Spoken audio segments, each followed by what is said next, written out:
Hi everyone, we're just going to start now. We've got a few technical difficulties going on with our panellists, but hopefully by the time we've run through the kind of first introductions, we'll have everyone online. So welcome to this webinar. I'm Alicia and I'm the project coordinator of Switch here at RenewableUK.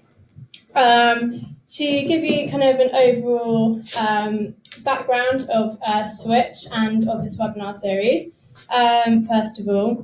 So Switch is our diversity and inclusion project here at RenewableUK that we officially launched back in June at our Global Offshore Wind Conference.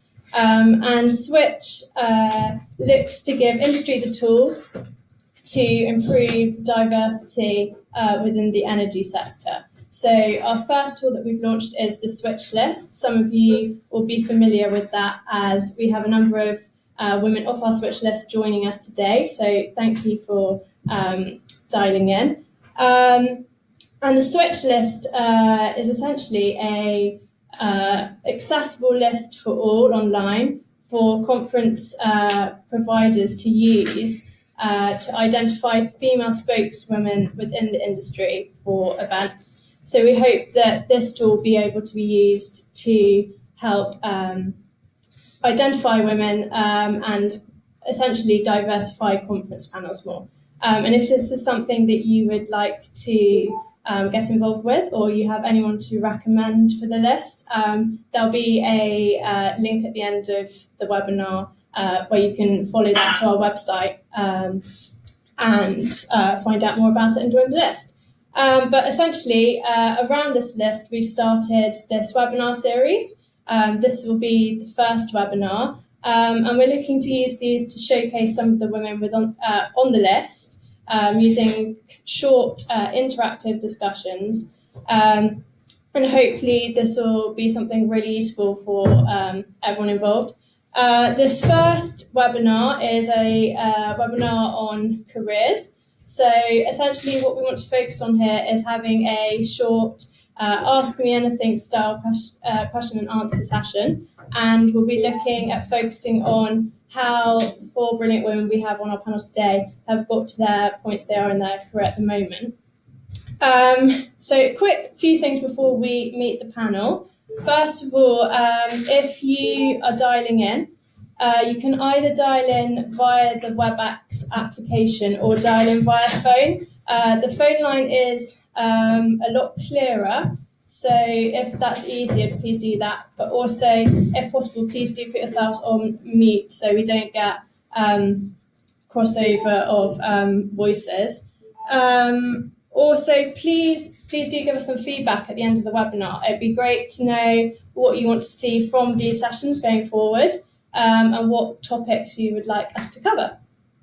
So quickly asking questions, there should be a question box on your WebEx screen where you can ask us any questions you like, ask our panel lots of questions too, or you can tweet us at RenewableUK to ask your questions and we'll monitor those as well. And if possible, do try and use our hashtag, which is #TimeToSwitch. So let's move on to meeting our panel. We have 4 talented spokeswomen from the Switch list today joining us. What we've tried to achieve with this panel is giving you 4 women from 4 different areas of the energy sector at different stages of their careers, working in different areas, and also kind of focusing on the central point of the aims of Switch, which is to give visibility to women at all stages of their careers as well. So really nice to welcome all of you to the panel.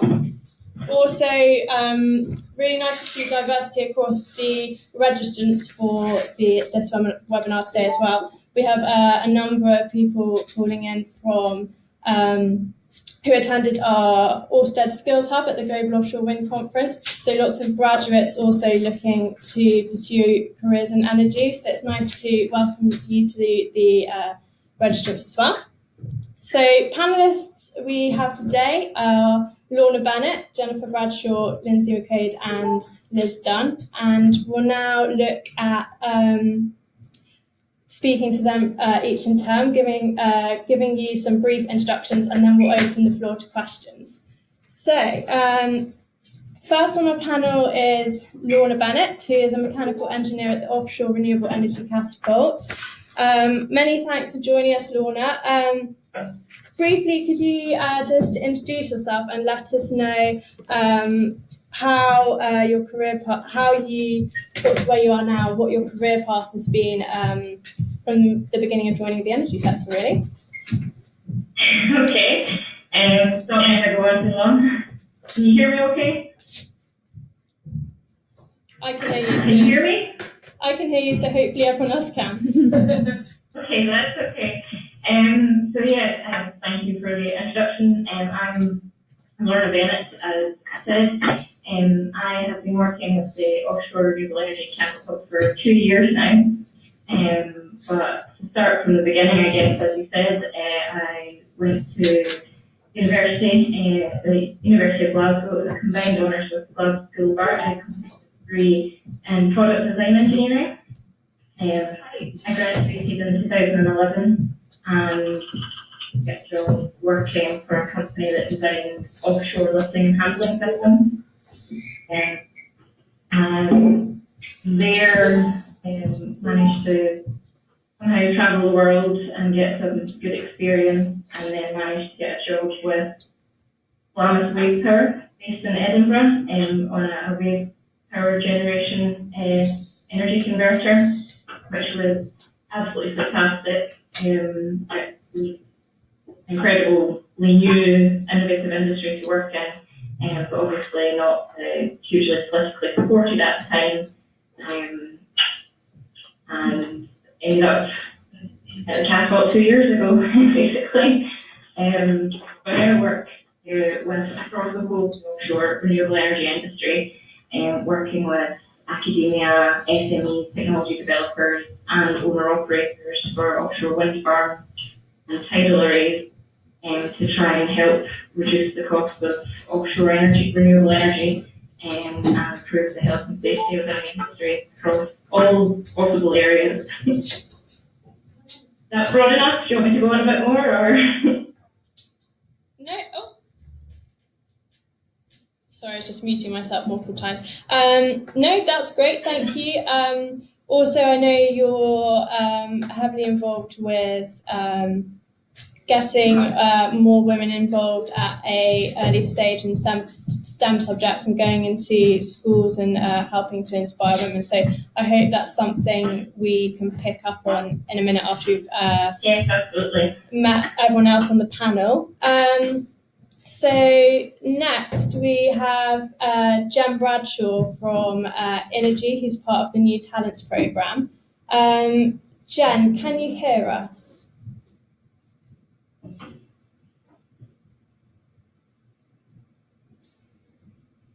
Okay, I think we may have some connection issues with Jen. So we'll pause on that at the moment and move to Liz. Liz, can you hear us?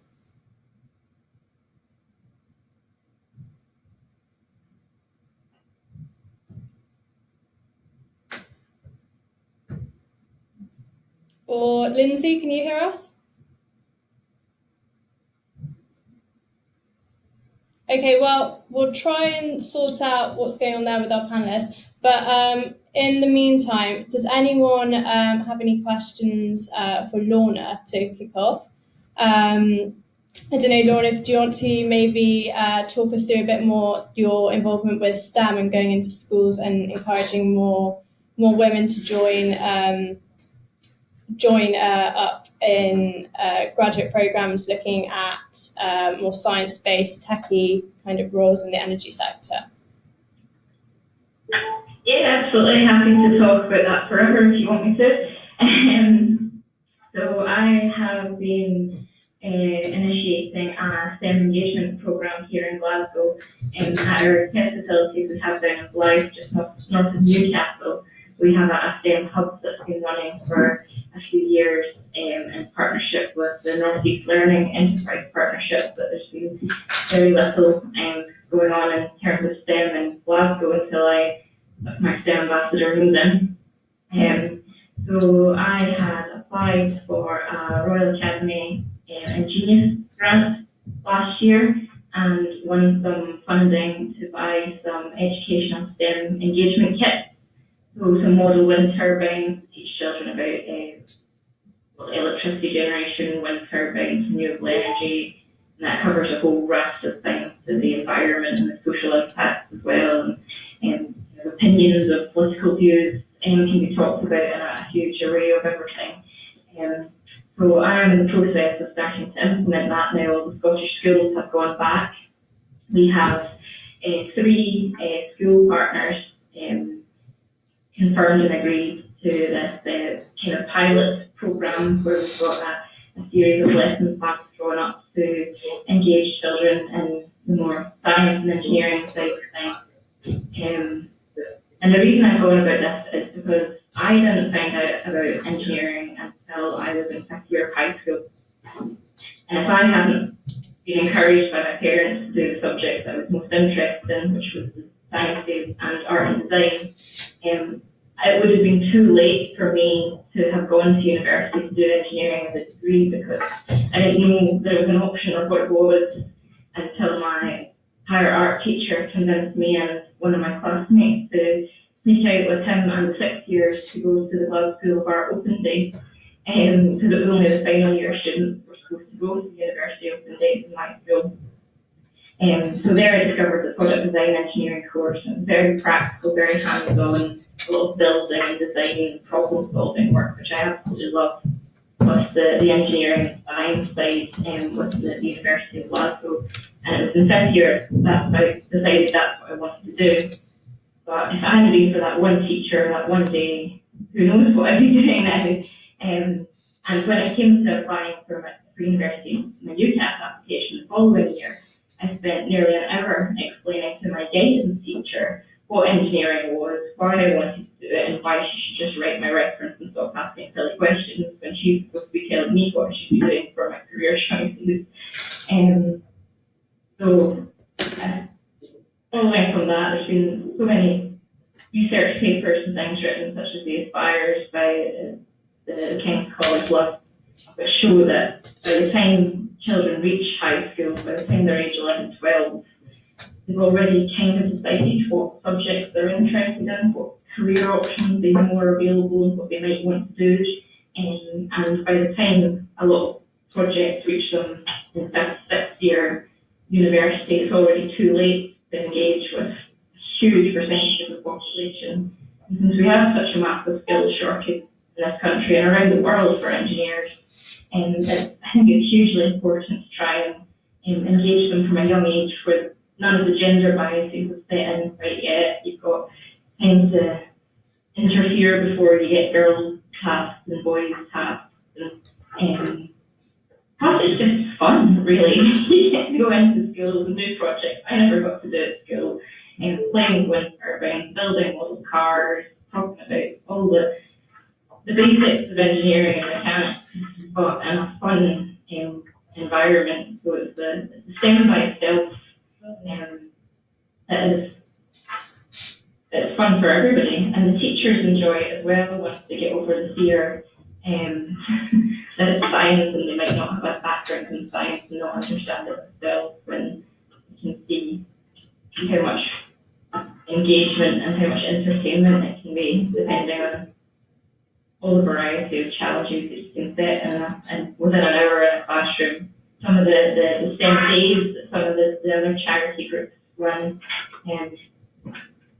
like you've got the IET Saturday challenge, they go to a school for a whole day and a whole day's challenge, and the amount of excitement and energy that comes out of these, you get home by the end of the day and you're exhausted, you don't feel like you've actually done very much, but it just gives you a level of energy and excitement that are around the STEM engagement project. It's just I have a question. Oh, sorry, Norna. I have a question in for you, actually, from at Jade. Hi, Jade. She says she's a mechanical engineer and project manager working in oil and gas and feels like it's time to switch. All open positions are senior or management. Any advice?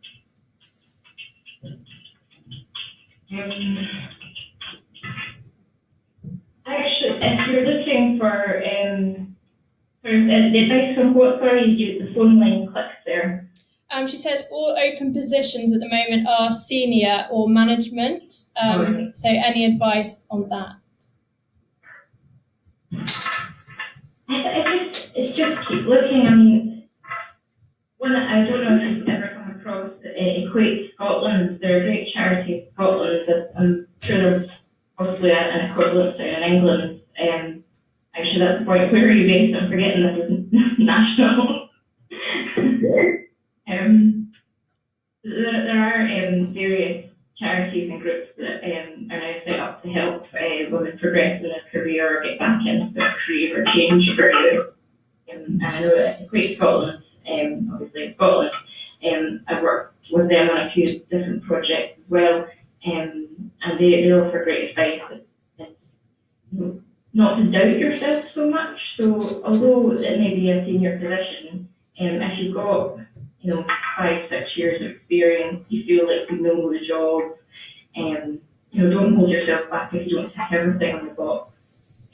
With one of the Great Scotland courses I actually attended a few years ago, she was saying the biggest thing that holds a lot back from going for promotions is that they see themselves as not ticking everything in the box. They won't go for the position, whereas their male counterparts will see that they tick most of the boxes or over half of the boxes, and then they'll go for it and they'll get it. So maybe not, you don't have to be excellent at everything to qualify for the job. There might not be a better candidate.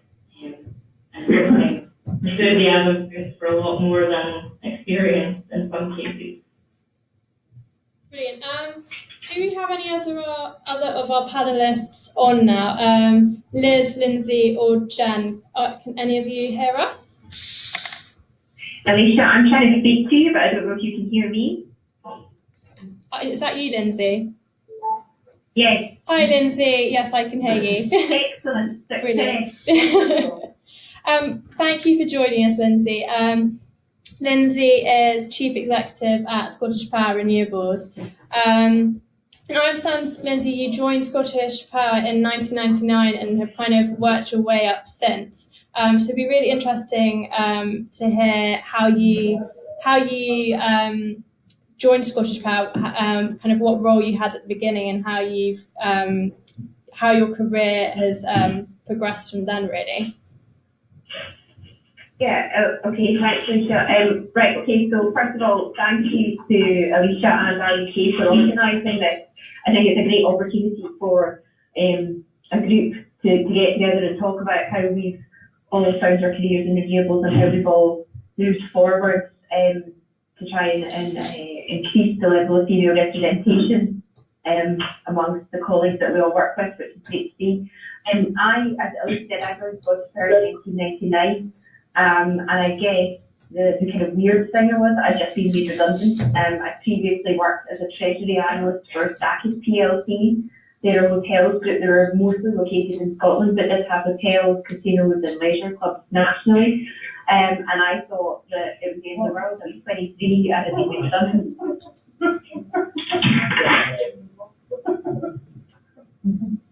There's quite a lot of background noise, Alicia. Yeah, I think if people are dialing in, can you just make sure that you're on mute? Hopefully that will help, Lindsay. Thank you. Okay, so I found a job I applied for a job in Scottish Power, proactively applied, and I was fortunate enough to start in their internal audit department, and that was at a time when renewables was pretty much an unspoken about form of electricity generation, and it was something incredibly new, incredibly niche, and was very much R&D, if you like, at that stage in the game, particularly for a large utility like Scottish Power. My first jobs were around going out to coal-powered power plants. That's how we made our electricity back then, and also working with our corporate functions.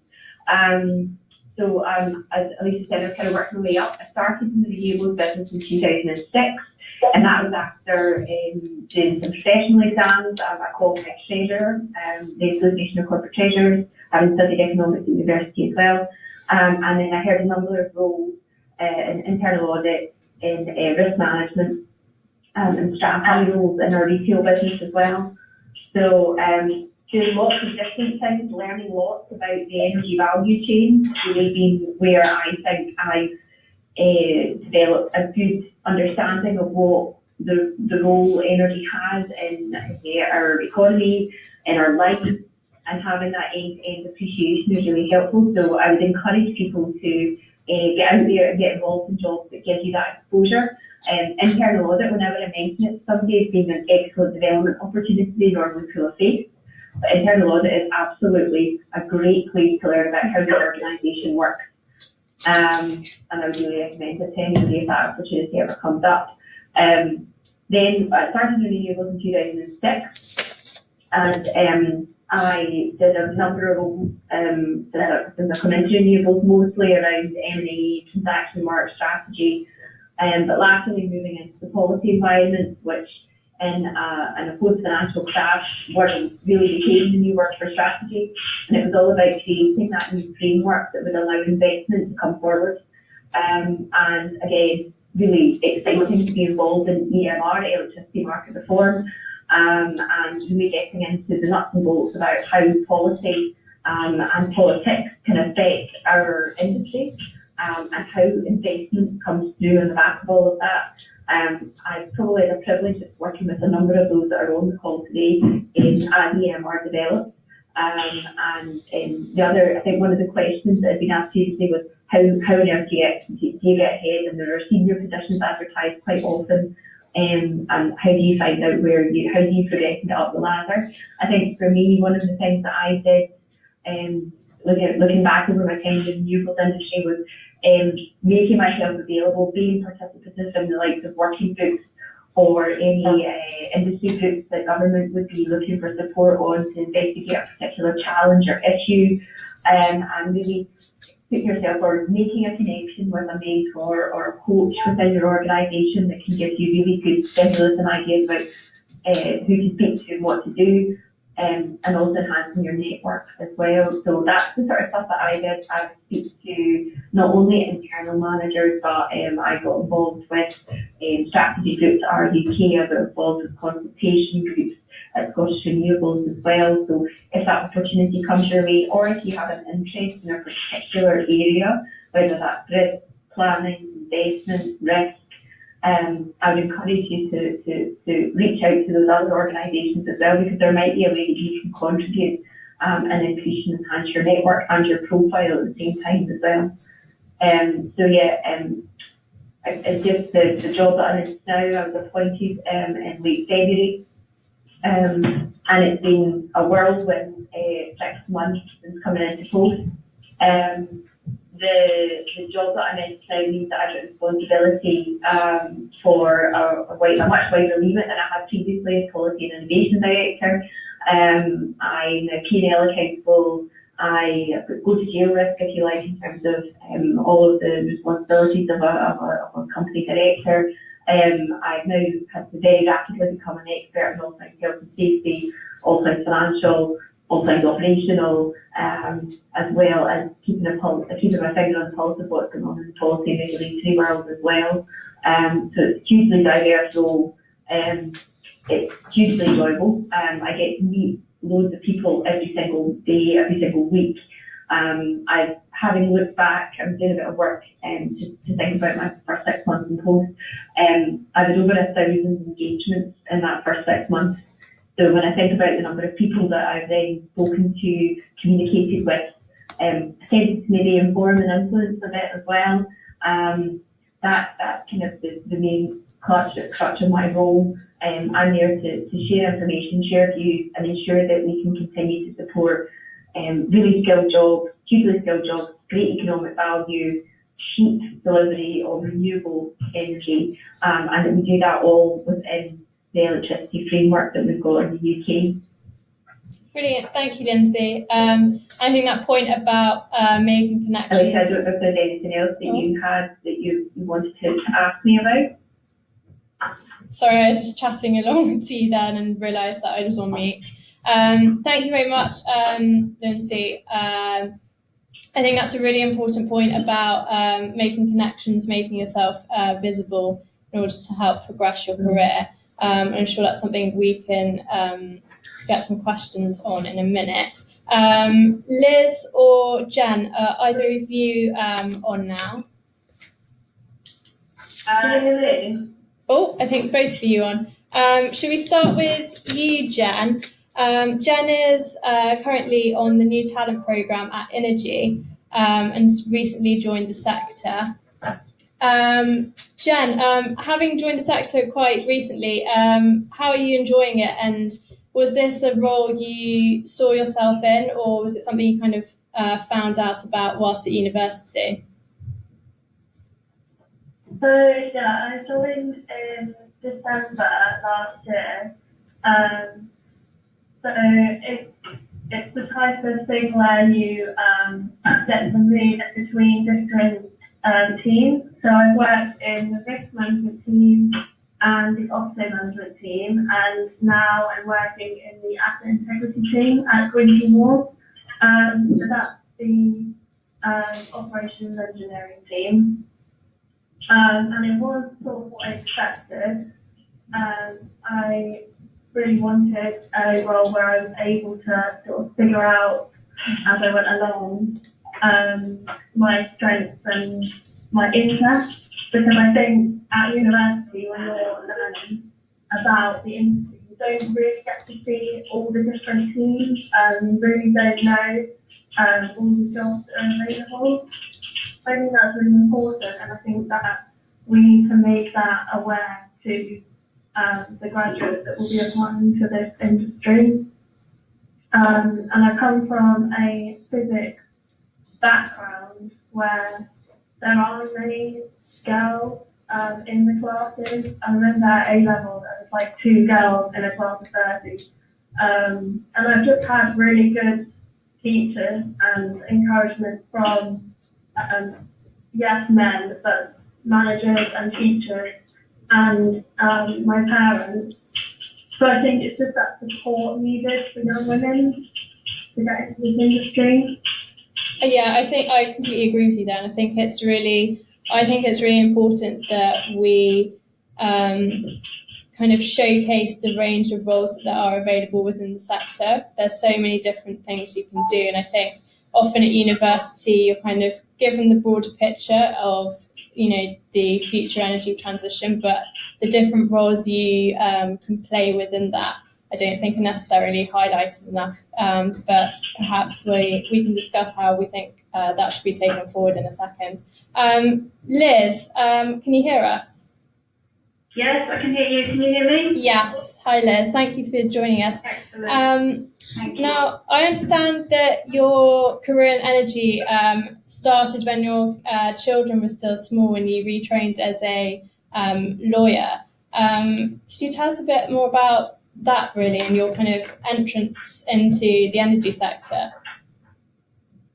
So I retrained as a lawyer, as you said, Alicia, when my children were small. I'd done a degree, which was great, in the arts, and then I worked in the theatre because that was very much my first love, and where I was interested in working. I was a set and costume designer, and I worked for 7 or 8 years doing that. Which was tough. It's a tough business. It's long hours, very similar to energy work.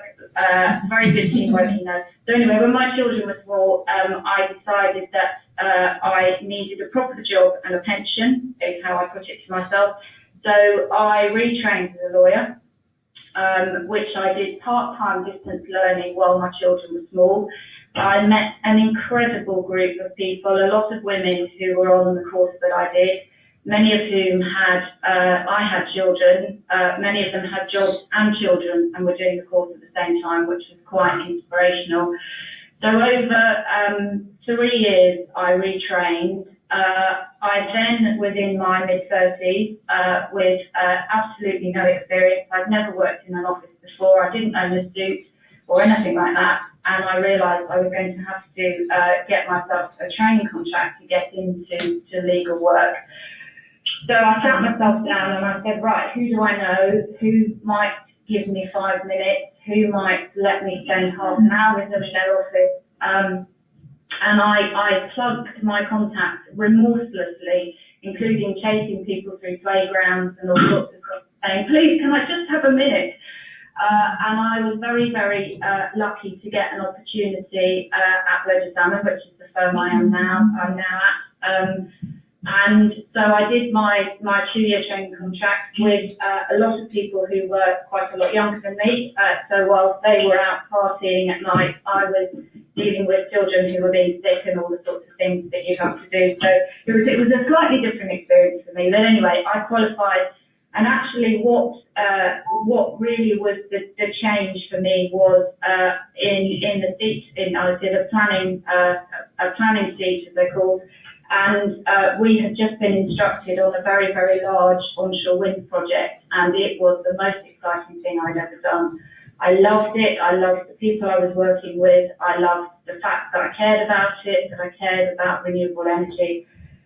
So that was where I decided to stay, and since then I've stayed at Burges Salmon. I'm now a partner. I'm on the board. I head up our diversity and inclusion group, and for me, I think renewables has been the sort of face of law that's been interesting to me.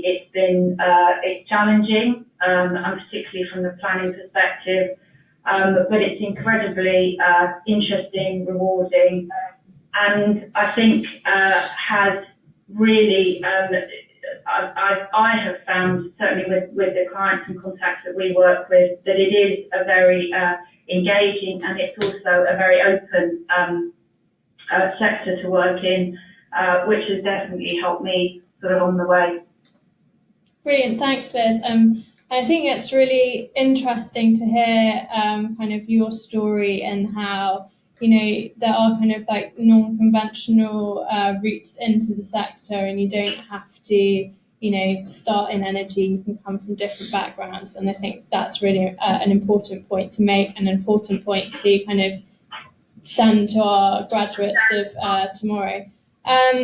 We've got some questions coming in now, so I will pose these to the panel. And if anyone else has any questions, please do post them on the WebEx application, or also do tweet them through to @RenewableUK, and we'll get as many of them read out for you as possible. So we have a question in from Fatima, who says, hi, in regards to promoting STEM, how do the panellists encourage STEM ambassadors in their organisations? And do they partner with schools directly or go through non-profit organisations when implementing programmes?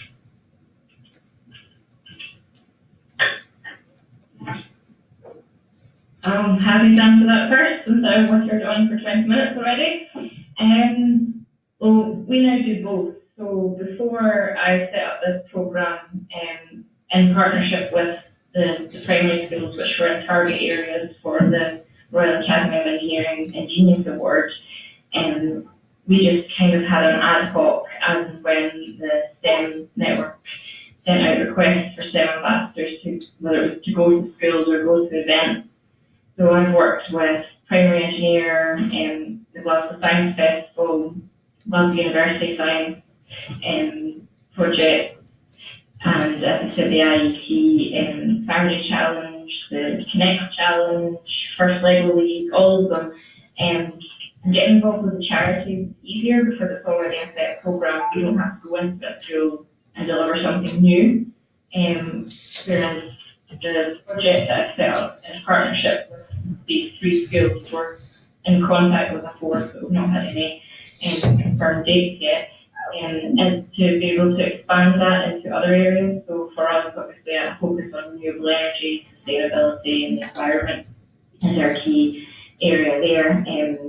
And I've just rounded up all the people in the office that have seen the kits that have been coming in have been interested in them and told them that if they register as STEM ambassadors, they get to play with my toys.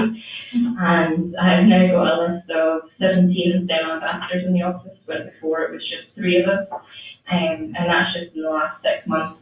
And just showing them some of the things that I've done, talking about some of the projects, and talking about the impact the engagement has as well, and based on, as I said, a lot of research and the buyers report, and everybody's interested, everybody's busy, and so depending on the level of time and engagement people are able to give, I just keep following them every now and then. Say there's an event on next week, or there's an event on soon. Are you available? If not this time, can I put you in for something else at another date? How about other panellists?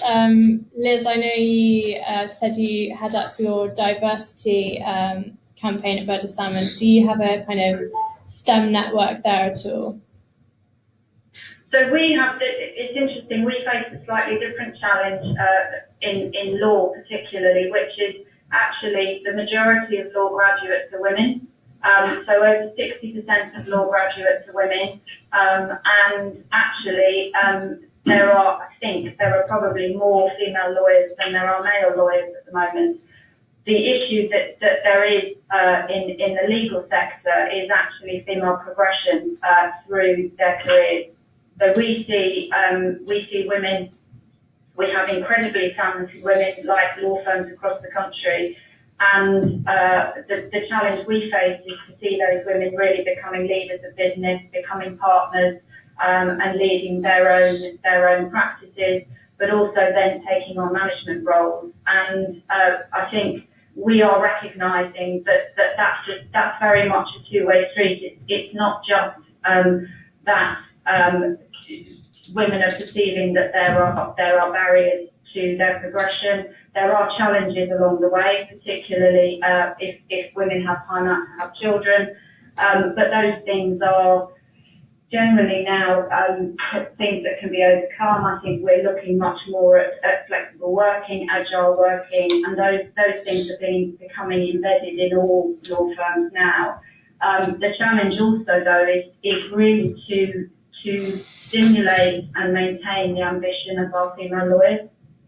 And that's quite a challenge. We see women, for whatever reason, sort of self-select out quite early on in their careers in terms of where they want to go and where they want to be.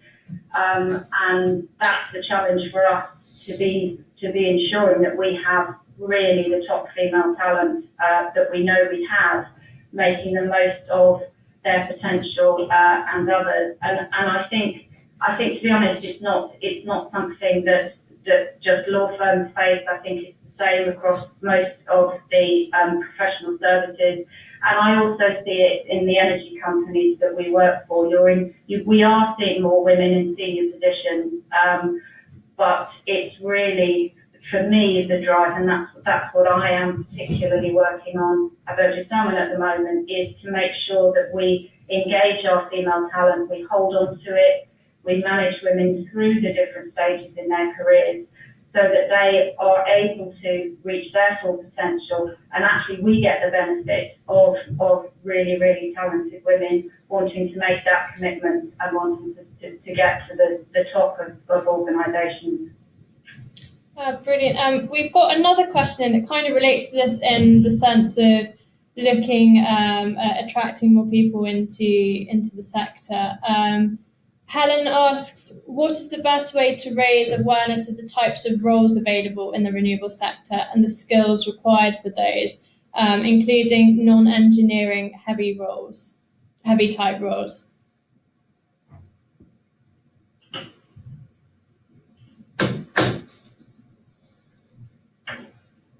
I'm not sure about the best way to promote it other than events like this, and obviously there's conferences and things that RenewableUK hosts and other companies, but I can't speak for every industry, every company, because obviously Catapult is a little bit different in that we don't develop anything ourselves. We work with industry partners and people, but I have a whole raft of colleagues who work in the engineering team, but aren't engineers themselves. So, as Jennifer already said, she's from a physics background. I've got a colleague who works in what we call the Research and Disruptive Innovation department, which is looking at new technologies coming through and trying to help them develop from low research, early stage research into actual product development. And she's got a background in physics. I've got a colleague in our business development team going out and meeting potential partners and clients. And she's got a background in marine biology, but she went to university, she wanted to save the whales, and now she's working in offshore wind development. So it's a hugely diverse industry. As long as you have passion for what you're doing and you have skills, all skills are transferable. I graduated in 2011 and I've worked in 5 different industries because all skills are highly transferable. It's just how you apply them. So as long as you're interested in what you're doing, you can do it, and it doesn't really matter what your background is. That makes sense. Jen, I wonder if you have a kind of perspective on this, being having just left university. I found, particularly at university, that the kind of breadth of career roles in energy weren't advertised or promoted very well. It was kind of careers fairs and such focused on jobs in finance, consulting, and the kind of energy and more specific roles were lost along the way. And I found that I sort of almost kind of fell into the sector, and I'm glad I did. But I don't know how you found at university. Did you find that kind of the breadth of roles were advertised to you, or again, did you just know that you wanted to work in energy and kind of it kind of fell in place from there? Yeah, I think because I come from a STEM background, I sort of knew that I did want to go into renewables. But I guess if you're coming from maybe business studies or something like that, and you want to get involved, then you don't know the roles that are available. But every university has a really good careers hub or some form of careers hub that gets people jobs at the end of it. So I guess it would be sort of linking up the industry with that part of university and just making those roles more visible to students. Yeah, I agree with that. Nicola's asking, actually, as someone who doesn't have much confidence with numbers, can you advise how to get around this and progress up the career ladder? So I don't know if anyone from the panel wants to answer this in terms of, jobs that come across as very sciencey or techy. How do we kind of break down this image and show that, careers within energy don't necessarily rely on being very mathsy? I think it's important, it's Liz here, I think it's important when you look at what you want to do is to focus on where your strengths are and not spend too much time focusing on things where you may feel that you're not particularly able, but you're probably more than able in terms of having a sort of baseline position to be able to do what you need to do. I think just picking up on something Lorna said at the beginning, I think it's very easy to talk down your abilities rather than to talk up your abilities. And I think focusing on your strengths and the things that are positive and that you do and that you're good at are what you should be leading on. And my maths isn't great, but I get by. Probably shouldn't say that, but I get by. And actually, you often just need to have a sort of baseline position to be able to operate in the role that you're looking at. But being, you're perhaps not going to end up being somebody who's analysing all the energy data or dealing with all the statistics or something like that. That's probably not the role for you. But actually there are a multitude of roles renewable energy practices and businesses which are related and connected to the work that the energy company is doing, but may well not be, as somebody said before, the sort of heavy engineering or the heavy math-based side of things. What's very interesting, just as a sort of to sort of explain that a bit more, we do a lot of work with trying to bring people who would normally get involved in the legal profession into our business and into the firm to show people what you can do. And I think the initial thought is, oh, well, if you work in a law firm, you have to be a lawyer. But you don't have to be a lawyer to work in a law firm. There are fantastic opportunities for IT, for business services, for project managers, for all sorts. And I think often it's looking at that broader, those broader opportunities that are connected to something you're interested in or like, that will be the thing that drive you on and really are the start of a very interesting and sustained career. Yeah, and I have a question here from Eloise, actually, specifically for Lorna. And I guess this is kind of carrying on from this discussion on kind of more mathsy roles and things. What do you do? She says, I only discovered what engineering was once I arrived at university, a bit late.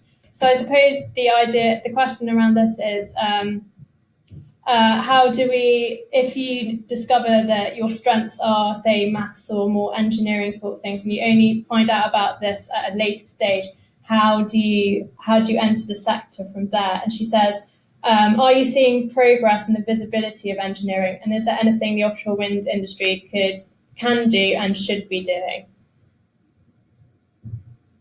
Yeah, I think particularly since the promotion of the Year of Engineering, the IET have been running an excellent online media campaign trying to de-science, as it were, engineering and make it more appealing. So I don't know if anybody's seen any of the videos where they're taking like the creative arts and like acting or fashion design or things, and talking about the engineering that's involved in each of these subjects to show that engineering is involved in everything.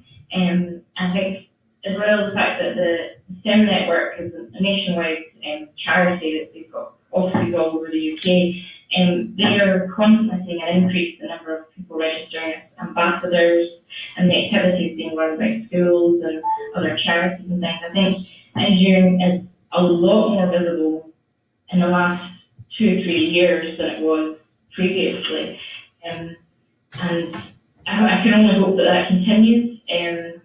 As far as the offshore wind industry, every company has its own corporate social responsibility strategy. STEM is usually tied into that. For the first year, STEM is now written as an objective into Catapult, partly through some of my harassment of senior management into STEM projects. But it's getting companies not necessarily to open their doors, but to be more open about what they do, what the opportunities are, whether they go into schools or if they can host site visits. I know that our test facilities down in Blyth, they have a really good relationship with the local school network down in Northumberland, and they regularly have site visits for the local college, and it's just not being so secret. I guess it's the wrong way to think about it, but just being more open about what the opportunities are, what the company is actually trying to do, and how it's relevant to what children are learning in school. I think that's one of the things, the hardest things about maths in school is you're getting all these maths equations and problems to solve, but they're not related to anything. You can't see the point of why you're doing it. So you get a couple of good university lecturers that always have a real life-based exam question thing, so it's actually relevant. But I think there needs to be more of making maths and science relevant to the real world and helping people understand how you're doing this for an exam, but it will be helpful to build a bridge in the future. Yeah, Katie actually asks, do you know of any good material links that can help engage both, I suppose, graduates and younger children with STEM subjects and energy more broadly, I suppose. Hundreds. I can send you a long list of links that I use that you can share around with. I don't know if you're sharing stuff with people after this, but I can send a million and one links to resources and information, and it's all good fun. So you can pick and choose what you want, and the STEM doesn't just cover engineering, it's science and technology and maths as well. So there's a massive increase at the moment in the drive in the industry and politically for robotics and autonomous systems. And all children love robots, so it's one of the easiest ways to sample things for people. Just moving into the kind of last 10 minutes now, there's quite a broad question coming, but hopefully we can start to unpick it a bit. Emma says, the switch list aims to increase gender diversity in the sector. What are the barriers currently in place to women, and how can we continue to help keep the momentum going? So I'm happy to kick up on that, and while others sort of gather their thoughts. I think that actually the renewables industry does quite well in terms of its representation of women, but I think more can always be done. It's interesting, we're working at the moment on setting up of a Women in Electric Vehicles network, because electric vehicles are clearly coming forward as something that's very interesting, links in a lot with battery storage and our whole sort of approach to electricity, to cars and to the future generation. But the thing that's been very interesting about that is as the initial sort of people are coming out to be the representatives and talking about that, perhaps because of the connection with the automotive industry, but also I think that the energy side, and this is with no disrespect to any of the men that are involved, but it is generally men who are coming forward, who are being put forward by their organisations to be the voice or the face or the spokesperson of that electric vehicle movement. And I know that there are a lot of incredibly talented women out there who are also involved in this, perhaps at more junior levels. So I think it's really important that that there are opportunities for women to come together to look at those sorts of opportunities, but also it's really important that women are able to put themselves forward and are supported in terms of those areas. So there are barriers there, but I think there are also great opportunities. And from my perspective, it's about not assuming that things are going to be in a particular way, but if you're interested in something and you want to be involved in it and you think you've got something to say, put yourself forward. Be the person that says, look, I can say something about that. I've got something interesting to say, or I'm happy to speak on that. Because actually that is what starts to really change people's perception of industry and of opportunities that are there, is seeing women speaking, seeing women representing different industries. And I think we all have a bit of a duty and a bit of an obligation actually to put ourselves forward for those things when we feel we can, and even perhaps when we feel we don't necessarily want to. Anyone else from the panel? So I agree with that, and I just think that because I'm so new to the industry, I actually haven't really experienced any barriers, and I think that's really nice to be able to say. I don't know if I will in the future, but for now, I'm not really having any challenges. But I would say that to keep the momentum up and to keep women coming into the industry, one thing that I have noticed and would be really good is having more women on the interview panels, because I think that would really open it up and make women feel like they can achieve their goals and also have higher up positions in the industry and in your company, and have those role models visible to you. So I think that's really important. Yeah, definitely. I actually got a question in from someone studying geography at the moment, who asks how do they go about gaining experience in the industry, kind of where do they start with that?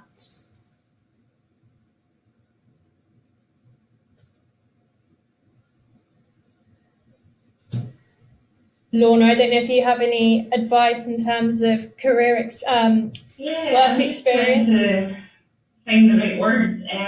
Geography is an interesting one. I've actually met quite a lot of geography students or graduates that are looking at the renewables industry, and this the last few months actually. And geography is a really interesting one because, well, particularly for onshore renewable projects, so onshore wind or hydropower or solar projects in some cases, the environmental impact is one of the biggest stages of the project development, in terms of assessing locations and ground conditions and the actual geography of a site. And it's actually very similar in the offshore industry as well, but you just can't see the ground.